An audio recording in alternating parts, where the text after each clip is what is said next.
Andrej Karpathy just created auto research, published it on GitHub. The idea is that AI does research by itself, and I'm actually running the same thing. I built it myself, my own version.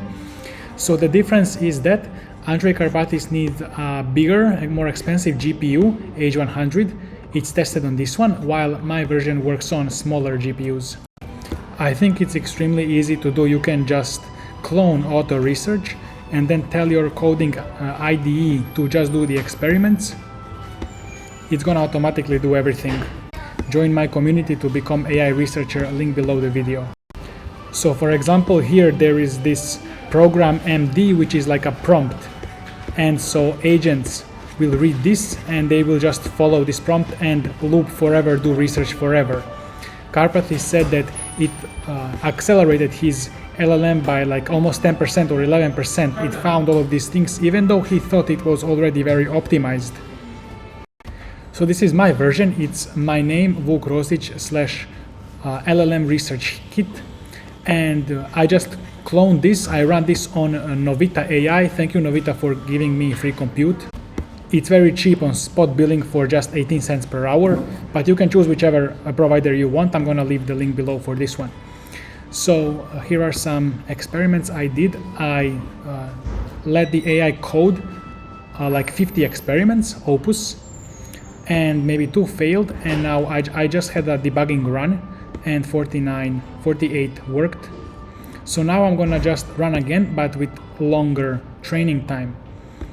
So my repository is very easy to set up. So basically you just open my readme when you clone my repository, and then copy paste the first command, copy paste the second. So first command is installing requirements, second command is downloading dataset. I usually do the 1 billion, and then I just tell the AI to design experiments. I just chat with it then. So these are all of the experiments. It has so many experiments. Opus designed this. And it turns out that this one, GPT-2 style initialization was best in this debugging case, but this was just debugging. So after I ran the experiments, I cut out 2 of them that didn't work. I'm just gonna run for a lot longer now, and it should work. Some things I learned from doing this is first you want to let the AI do the experiment design, but first you want to debug everything. Maybe on just 10,000 tokens or something, just to see if it will compile, if it will run without bugs, and then let it run for longer. Now this is very easy because it's very autonomous, but in the beginning you need to babysit the AI, ask questions, get the ideas. Then you can also say like design experiments only around embedding in it, and then just run those experiments, or design experiments only around rope. Keep in mind that the AI might actually start generating repetitive experiments, but maybe it will not. But if it has no idea, has no information on what you previously ran, like yesterday, 2 days ago, 3 days ago, then it will not know. It may generate same experiment. So just keep that in mind. But I think this is not a problem for me right now, or I didn't see this problem much. You can see here how validation loss actually has a lot of difference between different runs. AI is not still able to invent completely new paradigms, huge changes, but it is able to run so many micro optimizations. So you can accelerate your model by 10, 20, 30 or even more %. But also I think in a few years it will continue to be able to do more and more. I'm still trying to figure it out. It seems like in the beginning, when you are just setting up experiments, there needs to be a lot of babysitting, reading what the AI does, and then telling it, sending some messages. But right now, it's just gonna train for a few hours. And make sure that when you run the training, you tell it if the ID disconnects, if I close the laptop, don't interrupt the training. So run the training in such way on the cloud. I think this is going to be the future of AI research. Now right now it seems like it's branching into 2 ways. One way is just this a lot of automated fixes, and the other a lot of automated small optimizations. And the other way is going to be again the deep thinking about the architecture, the big picture. So this is what PhD students are doing. So this is when you just pick one thing, one topic, one thing, and then research that for 3 to 6 months. That also gonna be a thing. So right now those are like, it seems like the AI research field is branching into those two.